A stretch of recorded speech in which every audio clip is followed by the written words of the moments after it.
Hello बच्चों। तो आज हम हेनरीज लॉ पे एनसीईआरटी बेस्ड कुछ इम्पॉर्टेंट प्रॉब्लम लेकर आए हैं। बोर्ड में एनसीईआरटी से ही क्वेश्चन पूछे जाते हैं और हेनरीज लॉ पे यदि क्वेश्चन आता है तो डायरेक्टली 3 मार्क्स के आते हैं। तो इसीलिए ये एक इम्पॉर्टेंट टॉपिक है, फार्मूला बेस्ड है और एक छोटे से फार्मूला आपको इस चैप्टर से सीधे 3 नंबर दिला सकता है। इसलिए छोटा सा टॉपिक पढ़ें और 3 नंबर का एडवांटेज पाएं। ठीक है, तो हेनरीज लॉ के प्रॉब्लम को सॉल्व करने से पहले मैं आपको हेनरीज लॉ एक्सप्लेन कर देता हूं। What is actually Henry's law. तो हेनरीज लॉ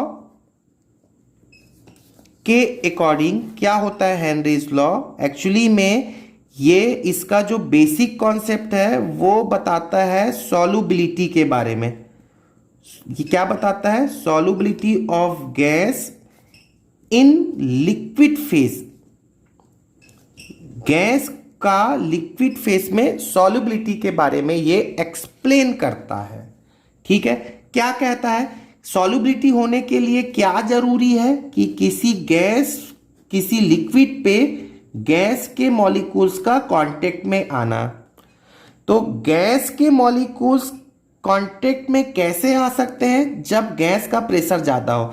जैसे जैसे मैं गैस का प्रेशर बढ़ा दूं, ये गैस के मॉलिक्यूल्स का लिक्विड के सरफेस पे कांटेक्ट बढ़ जाएगा और जितना ज्यादा प्रेशर होगा उतना ही ज्यादा ये गैस इस लिक्विड में डिसॉल्व हो जाएगा। मतलब सपोज मैं यहां पर लगता हूं कि ये मेरा गैस है और गैस ए है, तो गैस ए का जितना प्रेशर होगा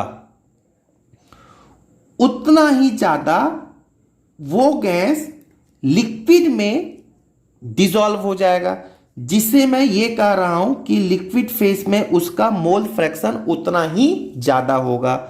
तो ये है partial pressure of a gas is equal to, एक मैंने हेनरीज कांस्टेंट लगा लिया और एक्स ए ये एज यूजुअल लिख लिया। ठीक है, तो क्या कहता है Henry's law? At constant temperature, temperature आपका चेंज नहीं होना चाहिए सॉल्युबिलिटी के लिए। At constant temperature the solubility, और यहां पर सॉल्युबिलिटी क्या है? ये मोल फ्रैक्शन। ठीक है, the solubility of a gas is directly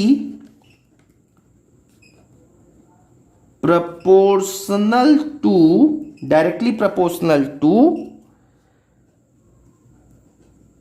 partial pressure of the gas, partial pressure of the gas। चलिए, अब आपका ये स्टेटमेंट कहने से थ्योरी बहुत जल्दी क्लियर नहीं होता है, तो हम कुछ न्यूमेरिकल कर लेते हैं, तब आपको थ्योरी आसानी से क्लियर हो जाएगा। तो एक न्यूमेरिकल मैंने आपके सामने यहां लिख रखा है, जो कि है, ये प्रॉब्लम है एग्जैक्टली सेम इंटेक्स में आपको दिया हुआ है। NCERT Intex problem 2.6 solution chapter, जो सेकंड चैप्टर है एनसीईआरटी में, एग्जैक्टली सेम प्रॉब्लम है आपको एनसीईआरटी में गिवन है, ऐसे ही सेम प्रॉब्लम। तो आप उसे खुद से रिफर करें और मैं यहां पर मेरे एक्सप्लेनेशन सुनने के बाद तो देख लेते हैं क्या है ये question. H2S, a toxic gas with rotten like smell, is used for quantitative analysis। तो शुरू का जो एक लाइन है ये तो कहानी है, इससे मतलब नहीं है। ठीक है, आगे देखें। If the solubility of H2S in water, मतलब यहां पर मेरे पास में क्या है? वाटर है। वाटर में मैं किसे डिसॉल्व करने जा रहा हूं? H2S गैस को। ठीक है ना, दिख रहा है आपको? बहुत क्लियरली समझ में आ रहा है? वहां पे वाटर है, वाटर में मैं H2S गैस को डिसॉल्व करने जा रहा हूं। तो देखिए, if the solubility of H2S in water at STP, इसका कंडीशन क्या दिया हुआ है? STP गिवन है। STP का मतलब यहां पर प्रेशर कितना है H2S का, बताइए? तो H2S का प्रेशर है 1 atm, 1 एटमॉस्फेरिक प्रेशर, ये आपको गिवन है। तो if the solubility of H2S in water at STP is 0.2 m। m मतलब मोलल, मतलब आपको मोलैलिटी गिवन है। मोलैलिटी कितना गिवन है? 0.2, मतलब ये सॉल्युबिलिटी गिवन है। सॉल्युबिलिटी एक्चुअली कंसंट्रेशन है, क्वांटिटी है। क्या फाइंड आउट करना है? Henrys law constant find out करना है। Find the Henrys law constant. चलिए देखते हैं। अब मोलैलिटी 0.2 मोलल दिया हुआ है, इसका मतलब क्या हुआ कि 0.2 mole of H2S gas present in 1 kg of water. क्योंकि मोलैलिटी का यूनिट क्या होता है बताइए? मोलैलिटी का यूनिट होता है मोल पर केजी, मतलब 0.2 मोल ऑफ H2S गैस ये डिसॉल्व है 1 kg ऑफ वाटर पे। मतलब अभी मैं बोल सकता हूं कि आपने यहां पर वाटर कितना लिया होगा? 1 kg वाटर लिया है। ठीक है, तो हेनरीज लॉ का फॉर्मूला अप्लाई करते हैं H2S के लिए। तो partial pressure of H2S is equal to KH into mole fraction of H2S। ठीक है, मोल फ्रैक्शन ऑफ H2S मतलब यहां पर इस वाटर में कितना H2S प्रेजेंट है। आपको ये और ये यदि कहीं से भी पता चल जाए तो ये निकाला जा सकता है, क्योंकि हेनरीज लॉ, हेनरीज कांस्टेंट आपको फाइंड आउट करना है। तो इसे मैं थोड़ा सा और मॉडिफाई करता हूं। तो P of H2S is equal to KH into mole fraction. क्या आपको डायरेक्टली गिवन है प्रॉब्लम में? नहीं गिवन है। तो चलिए देखते हैं, इसको क्या लिख सकते हैं? Moles of H2S upon moles of H2S plus moles of water. Mole fraction यही तो होता है। ठीक है, हमने ये कंसीडर करके रखा है पूरे हेनरीज लॉ में कि गैस की क्वांटिटी बहुत कम इसमें डिसॉल्व होती है। डिसॉल्व तो होती है लेकिन कम, मतलब यहां पर वाटर के मोल्स के कंपेयर में जो सॉल्यूट है फिलहाल H2S, उसके मोल्स बहुत कम होंगे। तो यहां आप देखिएगा ये दोनों हम ऐड कर रहे हैं। ये वैल्यू बहुत बड़ी है, ये वैल्यू बहुत छोटी है, क्योंकि सॉल्युबिलिटी बहुत कम होती है। तो मैं ये बड़ी वैल्यू में छोटी वैल्यू को ऐड करना है, तो मैं इस वैल्यू को नेग्लेक्ट कर सकता हूं, मतलब अपने कन्वीनियंट के लिए उसको 0 कंसीडर कर लिया। ठीक है, अब देखिए आपको ये हेनरीज कांस्टेंट फाइंड आउट करना है। मैं क्वेश्चन मार्क कर देता हूं।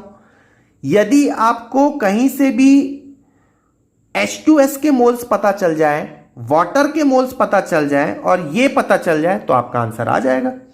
क्या आपको H2S के मोल्स गिवन है? बिल्कुल गिवन है, डायरेक्टली गिवन है। देखिए 0.2 मोल ऑफ H2S।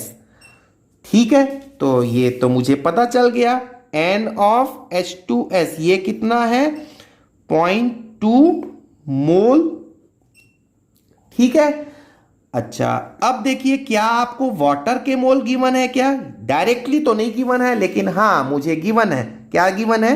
ये देखिए 0.2 मोलल का मतलब क्या हो गया? 0.2 mole of H2S dissolve in 1 kg of water, मतलब वाटर पर केजी, पर मतलब 1 kg ऑफ वाटर है, मतलब 1 kg ऑफ वाटर मतलब ये हो गया 1000 अपॉन 18 मोल्स। तो यही हो जाएगा वेट अपॉन मॉलिक्यूलर वेट, ये होता है 55.55। क्लियर हो गया? तो बहुत ही सिंपली अब मैं इसको आगे यदि सॉल्व करूं तो आप ये बोल सकते हैं कि पार्शियल प्रेशर ऑफ H2S आपको गिवन है क्या? बिल्कुल गिवन है, 1 atm। तो मैंने लिखा P ऑफ H2S कितना है? 1 atm। STP पे 1 atm ही होता है, तो 1 atm is equal to KH की वैल्यू मुझे कैलकुलेट करना है, और यहां हो जाएगा H2S का मोल्स 0.2, यहां पर 55.55 प्लस, चाहे तो आप यहां पर 0.2 लिख सकते हैं, अदरवाइज नहीं भी लिखेंगे तो आंसर में बहुत ज्यादा वेरिएशन नहीं आएगा। मैंने क्योंकि यहां पर बताया था कि H2S के मोल्स को आप नेग्लेक्ट कर सकते हैं, अदरवाइज नहीं भी करते हैं तो वो तो बहुत अच्छी बात है, नहीं करेंगे तो बहुत करेक्ट वैल्यू होगी। तो आप यदि इसे ऐड करते हैं तो KH की वैल्यू आप कैलकुलेट कर सकते हैं कैलकुलेशन के अकॉर्डिंग पे 0.2 डिवाइडेड बाय ये क्या कितना हो जाएगा 55.75। ठीक है, तो KH is equal to what happen, KH is equal to 55.75 divided by 0.2 होगा क्या, तो KH विल बिकम 278.75। ये कौन सी यूनिट पे होगा, ये होगा आपका कौन सी यूनिट पे होगा, KH की ATM पे होगा, क्योंकि हमने प्रेशर को ATM में ले रखा है, तो ये प्रेशर ATM में होगा कि ये हो गया आपका बहुत सिंपल और आसान प्रॉब्लम। चलिए नेक्स्ट प्रॉब्लम पे हम एंटर करते हैं। ये जो नेक्स्ट प्रॉब्लम भी मैंने लिया है वो इंटेक्स क्वेश्चन से ही लिया है 2.7 एग्जैक्टली ऐसा ही प्रॉब्लम एनसीईआरटी में गिवन है, सॉल्यूशन चैप्टर का चैप्टर 2 में जो गिवन है।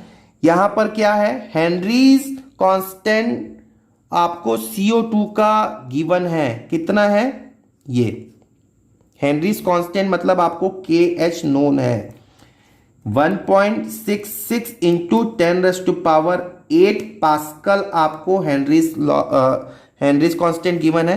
Calculate the quantity of CO2 in 500 ml of soda water, मतलब जो वाटर का क्वांटिटी आपको गिवन है, वाटर कितना गिवन है 500 ml, क्योंकि वाटर की डेंसिटी कितनी होती है 1 ग्राम पर ml, तो ये वाटर का मास कितना हो जाएगा 500 ग्राम, वाटर का मास 500 ग्राम होगा क्योंकि 500 ml है, क्योंकि जितना मास होता है वाटर का उतना ही वो वॉल्यूम में ml में होगा, ग्राम और ml सेम हो गया है वाटर की डेंसिटी के बेसिस पे। क्यों मुझे ग्राम में कन्वर्ट करना पड़ा, क्योंकि मुझे यहां जरूरत पड़ेगी वाटर के मोल्स की। वाटर के मोल्स कितने हो जाएंगे, ये हो जाएंगे 500 वेट अपॉन मॉलिक्यूलर वेट 18। तो यदि आप इसे सॉल्व करते हैं तो ये आ जाता है 27.77, 27.7 के आसपास होगा 7। ठीक है, तो एक्चुअली आपको ये पता होना चाहिए 1000 ग्राम में कितने होते हैं वाटर के मोल्स, 55.55।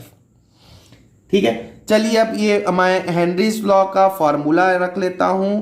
क्या होता है फॉर्मूला, ये मैंने CO2 के लिए लिख रखना है, तो हेनरीज प्रेशर और partial pressure of CO2 is equal to KH into mole fraction of CO2। ठीक है, पार्शियल प्रेशर ऑफ CO2 आपको गिवन है क्या प्रॉब्लम में, तो पार्शियल प्रेशर ऑफ CO2 ये गिवन है, ये देखिए when packed under 2.5 ATM CO2 pressure, तो वाटर का प्रेशर कितना, CO2 का प्रेशर आपको कितना नोन है 2.5 ATM, 2.5 ATM। ठीक है, KH आप देखिए कितना गिवन है, KH आपको नोन है 1.66 इंटू 10⁸, तो ये हो गया 1.66 into 10⁸ into mole fraction of CO2। ठीक है, मोल फ्रैक्शन ऑफ CO2। चलिए अब इसको थोड़ा यूनिट कंसिस्ट कर लेते हैं, उसके बाद इसको सॉल्व करेंगे। तो दोनों यहां पर प्रेशर है पास्कल में, यहां पर प्रेशर है ATM में, तो मैं इसको क्या लिख सकता हूं 2.5 इंटू 10⁵, क्योंकि एक ATM में लगभग 10⁵ पास्कल होता है, ये हो गया 1.66 into 10⁸ pascal into mole fraction of CO2। इसे मैं क्या लिख सकता हूं moles of CO2 plus moles of water. तो मोल्स ऑफ CO2 मैं अगेन नेग्लेक्ट कर सकता हूं, जैसा मैंने थोड़ी देर पहले ही बताया था। अब यहां पर इसको सॉल्व कर लेते हैं, चलिए देखते हैं। तो ये हो गया आपका 2.5 इंटू 10⁵ इज इक्वल टू, ये 1.66 को मैं क्या लिख सकता हूं, मैं 1.66 को ऐसा लिख सकता हूं क्या 10/6, 1.66 इज अबाउट 10/6 इंटू 10⁸, ये हो गया moles of CO2 divided by moles of water. Moles of water भी तो पता है मुझे, मोल्स ऑफ वाटर 27.77।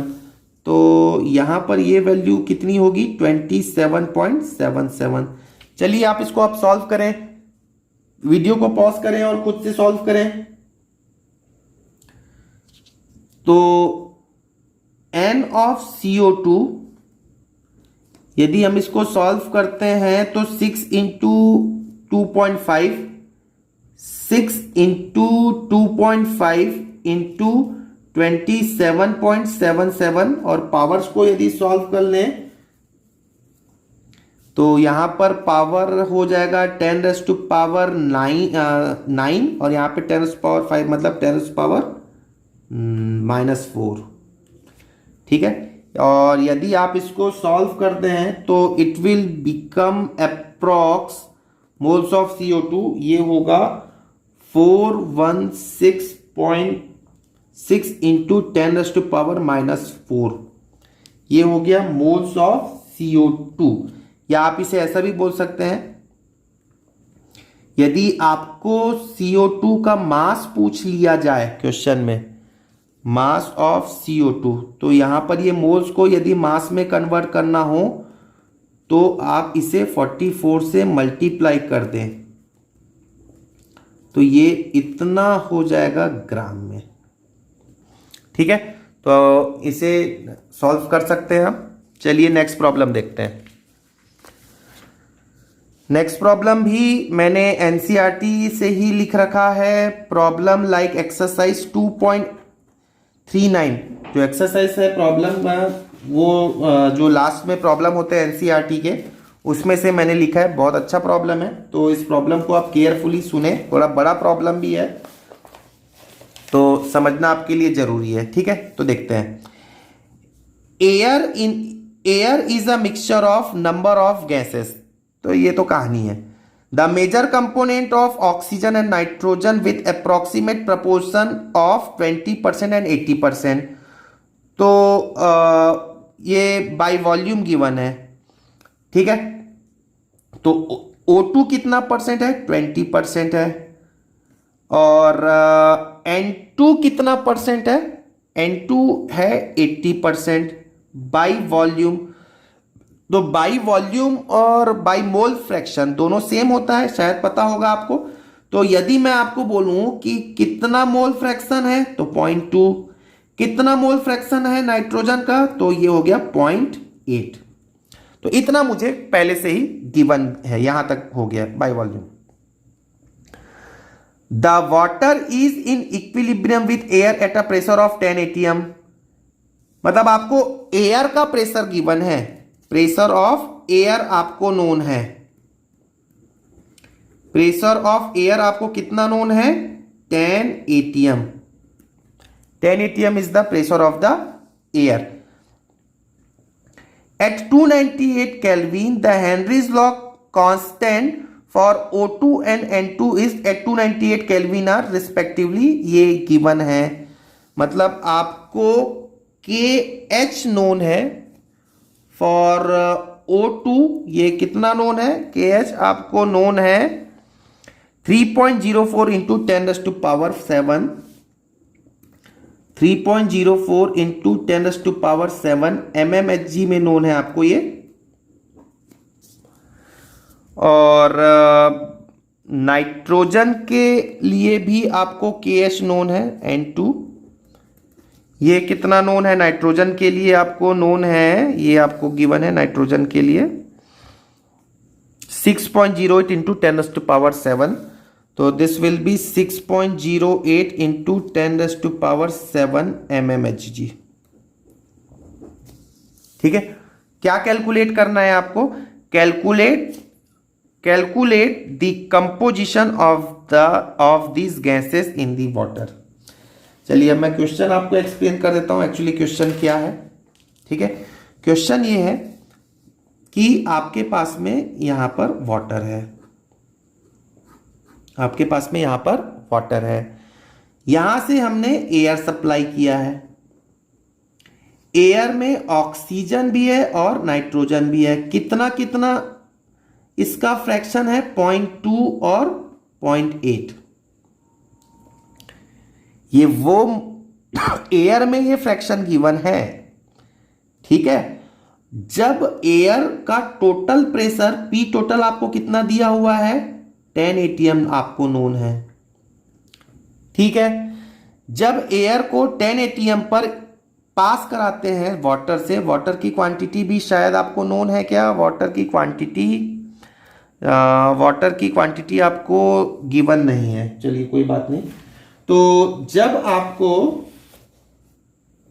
जब हम 10 एटमॉस्फेरिक प्रेशर पर वाटर से इसको पास कराते हैं तो कितना कितना कंपोजिशन यहां पर आ जाएगा, ठीक है।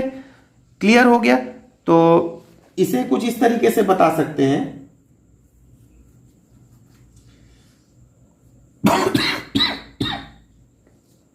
देखो, अब यहां पर आप हेनरीज कांस्टेंट अप्लाई करें, हेनरीज लॉ अप्लाई करें पहले नाइट्रोजन के लिए। तो partial pressure of nitrogen is equal to K H into mole fraction of nitrogen, ठीक है। ये आपको फाइंड आउट करना है। क्या है ये? एक्चुअली में नाइट्रोजन कितना इस पे डिसॉल्व हो गया, नाइट्रोजन कितना डिसॉल्व हो गया, ऑक्सीजन कितना डिसॉल्व हो गया, ये मुझे फाइंड आउट करना है। देखो मैं आपके यहां पे डिक्टेट कर देता हूं। Calculate the composition of these gases in water, उसका कंपोजिशन ही तो फाइंड आउट करना है, ठीक है। चलिए, क्या आपको KH नोन है? बिल्कुल नोन है। क्या आपको पार्शियल प्रेशर नोन है? नहीं, पार्शियल प्रेशर डायरेक्टली नोन नहीं है, लेकिन मैं यहां पर पार्शियल प्रेशर कैलकुलेट कर सकता हूं। देखो, टोटल प्रेशर कितना है? 10 atm। तो ऑक्सीजन का प्रेशर का कंट्रीब्यूशन कितना होगा? 2 atm होगा क्या? क्योंकि उसका मोल फ्रैक्शन है 0.2, टोटल प्रेशर है 10, फ्रैक्शन है 0.2। तो टोटल प्रेशर में ऑक्सीजन के प्रेशर का कंट्रीब्यूशन 2 atm और नाइट्रोजन के प्रेशर का कंट्रीब्यूशन 8 atm होगा। तो नाइट्रोजन के प्रेशर का कंट्रीब्यूशन 8 atm, 8 atm। KH कितना नोन है? KH आपको नोन है 6.08 into 10⁻⁷ into mole fraction of nitrogen, ठीक है। अब आप यहां देखिएगा, ये है आपका mmHg में और ये है atm में। तो आपको पता होगा प्यारे बच्चों कि 1 atm में होता है 760 mmHg। तो 8 atm को यदि mmHg में कन्वर्ट करना होगा तो 760 से मल्टीप्लाई करना होगा। अब दोनों साइड पे यूनिट सेम हो चुका है, mmHg में दोनों साइड पे mmHg हो गया x ऑफ n2। अब कैलकुलेशन बहुत ही आसान है। यदि आप ये दोनों को मल्टीप्लाई करते हैं तो 6080 होगा, इज इक्वल टू 6.08 इंटू 10⁻⁷, ये हो गया मोल्स ऑफ n2। यदि आप मोल फ्रैक्शन है, सो मोल फ्रैक्शन ऑफ n2 यदि कैलकुलेट करना चाहें तो 6080 डिवाइडेड बाय 6.08 इंटू 10⁻⁷। और यदि आप इसको सॉल्व करते हैं तो this will become 10⁻⁻4 moles. Mole fraction actually unit less होगा ये, तो ये हो गया मोल फ्रैक्शन। नाउ अब हम यही सेम फॉर्मूला ऑक्सीजन के लिए अप्लाई करते हैं। देखिए ऑक्सीजन के लिए हम कैसे अप्लाई करेंगे। तो ऑक्सीजन के लिए KH की वैल्यू यहां पर नोन है। तो ऑक्सीजन के लिए P of O2 partial pressure of nitrogen oxygen is equal to KH into mole fraction of oxygen. तो पार्शियल प्रेशर ऑफ ऑक्सीजन ये आपको नोन है 2 atm। हेनरीज कांस्टेंट आपको यहां पर देखिए, यहां ये नोन है, Henrys constant of oxygen 3.04 into 10⁻⁷ x of O2। लेकिन अभी यूनिट कंसिस्ट है क्या? ये यूनिट कंसिस्ट नहीं है, क्योंकि ये 2 कौन सी यूनिट पे है? atm पे है। इधर ये कौन सी यूनिट पे है? mmHg पे है। तो मैं इसको यूनिट कंसिस्ट करने के लिए 760 से मल्टीप्लाई कर देता हूं, is equal to 3.04 into 10⁻⁷ x of O2। ठीक है, यदि आप इसको सॉल्व करते हैं तो ये हो जाएगा 1520। यदि आप मल्टीप्लाई करते हैं तो 1520 is equal to 3.04 into 10⁻⁷ mmHg x of O2। अब दोनों साइड पे mmHg पे हो गया, यूनिट कंसिस्ट भी हो चुका है। यदि आप इसको सॉल्व करते हैं तो x of O2 equal to क्या होगा, 1520 3.04 इंटू 10⁻⁷। ठीक है, तो यहां से यदि आप पॉइंट हटाते हैं तो यहां 2 जीरो आपको लगाना होगा। ठीक है, और दिस विल बी, यदि पावर्स को सॉल्व करते हैं 0 0 0 तो ये हो गया 10⁻⁻4 हो जाएगा, और 152 ये 2 टाइम्स हो गया 1/2, तो ये हो गया 1/2, मतलब ये हो गया 0.5 इंटू 10⁻⁻4, ये हो गया मोल फ्रैक्शन ऑफ O2। ठीक है, तो ये हमारा पूरा प्रॉब्लम हो गया। उम्मीद करता हूं आपको प्रॉब्लम समझ में आया होगा। बहुत इंपॉर्टेंट प्रॉब्लम है और आसानी से समझ में आ जाएगा। तो मैंने एक न्यूमेरिकल आपके सामने लिखा है, ये रखा है, ये आप देख सकते हैं एक न्यूमेरिकल। ये न्यूमेरिकल मैंने यहां पर लिखा है, this problem is like example 2.4 in NCERT book chapter 2। आपको एनसीईआरटी सॉल्यूशन में ये इसी के जैसा एक प्रॉब्लम आपको मिल जाएगा, तो इसको हम थोड़ा सा समझ लेते हैं। और भी कुछ प्रॉब्लम मैं नेक्स्ट वीडियो में इसके हेनरीज लॉ पे नेक्स्ट प्रॉब्लम जो है वो मैं नेक्स्ट वीडियो में आपको और भी सॉल्व करा दूंगा। ठीक है, तो देखिए सबसे इंपॉर्टेंट बात ये होता है कि किसी कॉन्सेप्ट को समझना है आपको अच्छे से, तो आप उस पे बेस्ड न्यूमेरिकल को ज़्यादा से ज़्यादा करें। एक बार थ्योरी पढ़ें, फिर न्यूमेरिकल बनाएं, उसके बाद फिर से थ्योरी पढ़ेंगे तो आपको चीज़ें बहुत क्लियर हो जाएंगी। तो सबसे पहले देख लेते हैं कि ये प्रॉब्लम क्या है। तो प्रॉब्लम थोड़ा देखने में बड़ा दिख रहा है, डेंजर दिख रहा है, बट बहुत आसान है। केयरफुली सुने और देखें। If nitrogen gas is bubbled through water at 293 kelvin, how many millimoles of nitrogen gas would dissolve in 1 litre of water. यहां तक के प्रॉब्लम को यदि मैं एक्सप्लेन करूं तो मेरे पास में यहां पर एक कंटेनर है और इसमें मेरे को लिखा, यहां पर मेरे पास में है 1 लीटर वाटर। 1 लीटर वाटर है, मतलब मैं इसको बोल सकता हूं कि ये 1 kg वाटर है, क्योंकि वाटर की डेंसिटी आपको पता ही होगा 1 kg पर लीटर होता है। ठीक है, तो अब हम फिर से क्वेश्चन में आ जाते हैं कि इस क्वेश्चन में ये दिया हुआ है कि how many millimoles of nitrogen gas would dissolve in 1 litre of water. मतलब यहां से मैंने क्या फ्लो कराया है, नाइट्रोजन गैस को फ्लो कर किया है। ठीक है, assume that nitrogen exerts a partial pressure of 0.987 बार। मतलब यहां पर प्रेशर दिया हुआ है नाइट्रोजन का कितना, ये है 0.987 बार।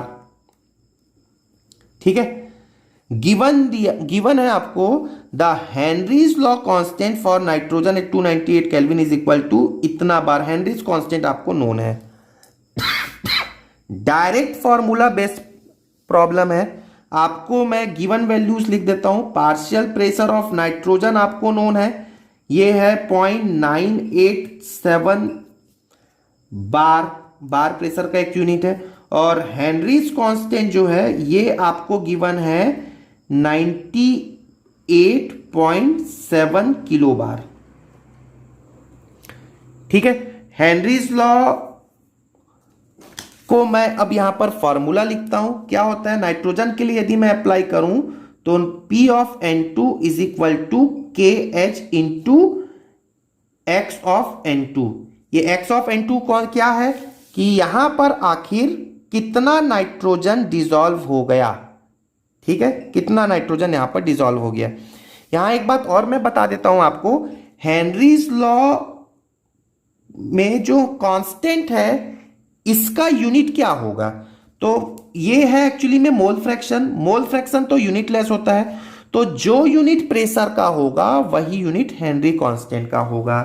ठीक है, अब चलिए वैल्यूज पुटअप कर देते हैं। वैल्यूज पुटअप करने के पहले मैं मोल फ्रैक्शन को थोड़ा और मॉडिफाई कर लेता हूं। तो मैं यहां पर लिख सकता हूं P ऑफ N2 मतलब partial pressure of nitrogen is equal to Henry's constant into mole fraction of nitrogen. तो मोल फ्रैक्शन ऑफ नाइट्रोजन क्या होगा? Moles of nitrogen upon moles of nitrogen plus moles of water.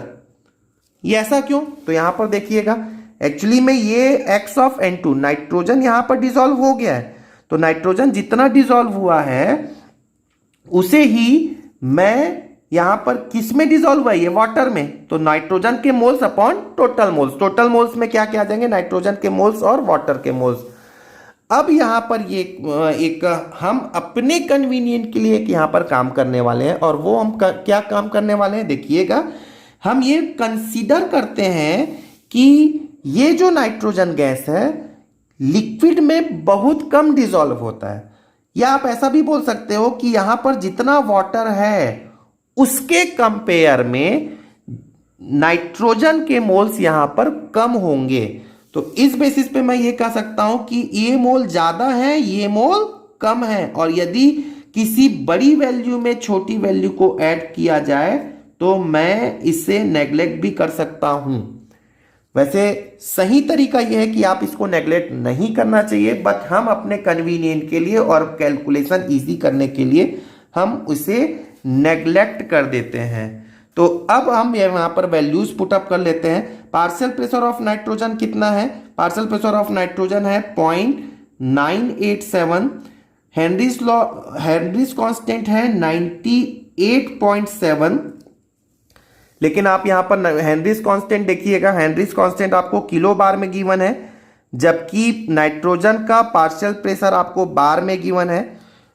तो unit consist करने के लिए यहां पर मैं किलो को कन्वर्ट कर देता हूं 10⁻3, तो ये दोनों साइड पे बार हो गया, इनटू नाइट्रोजन के मोल्स अपॉन वाटर के मोल्स।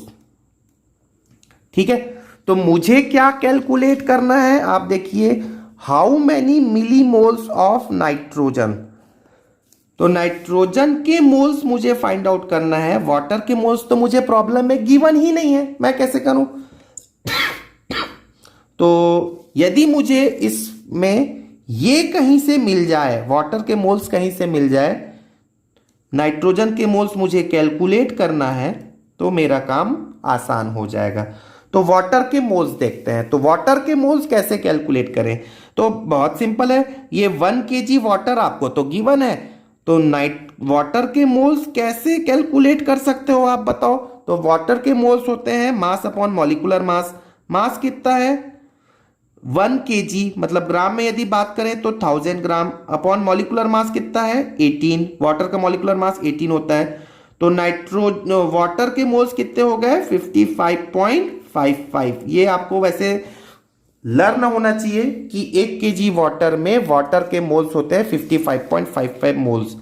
अब इसे सॉल्व कर लेते हैं। तो ये हो गया 0.987, डिनोमिनेटर में ये नीचे आ जाएगा, मतलब 98.7 इंटू 10⁻3, और यहां मैं क्या लिखने वाला हूं? वाटर के मोल्स कितने हो गए? 55.55। इस 55.55 को मैं इधर ऊपर ले आता हूं, तो ये हो गया 55.55, और ये है मेरे लिए नाइट्रोजन के वो मोल्स जो डिसॉल्व हो गए वाटर में। तो चलिए इसको सॉल्व कर लेते हैं। ये यदि मैं पॉइंट हटाता हूं तो नीचे आ जाएंगे 30, और यहां से एक पॉइंट हटाता हूं तो ऊपर आ गया 10। तो ये कैंसल हो गए पूरा पूरा। ये यदि 0 को सॉल्व करें तो 10 से 10 कैंसल आउट हो गए। यहाँ पे हो गया 10⁻5, और ये टोटल आंसर हो गया 55.55 इंटू 10⁻⁻5। ये हो गए नाइट्रोजन के मोल्स। नाइट्रोजन के मोल्स, लेकिन आपको कैलकुलेट क्या करना है? मिली मोल्स। तो क्या मैं इसको ऐसा लिख सकता हूं 55.55 इंटू 10⁻⁻2 इंटू 10⁻⁻3। ये हो गया नाइट्रोजन के मोल्स। 10⁻⁻3 को मैं क्या लिख सकता हूं मिली, तो ये हो गया 55.55 इंटू 10⁻⁻2 मिली मोल्स, या मैं इसको लिख सकता हूं 0.555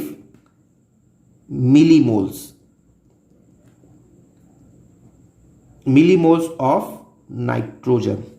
ठीक है, तो मैं उम्मीद करता हूं आपको हेनरीज लॉ समझ में आया होगा।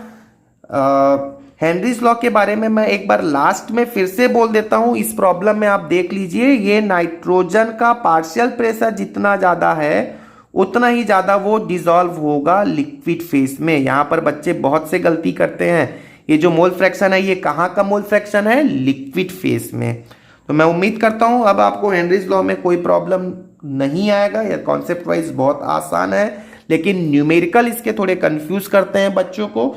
इसलिए न्यूमेरिकल के लिए मैं नेक्स्ट वीडियो में आपको एनसीईआरटी बेस्ड कुछ और न्यूमेरिकल्स कराने वाला हूं, तो वो भी आप मेरे नेक्स्ट वीडियो में रिफर कर सकते हैं। ठीक है, थैंक यू।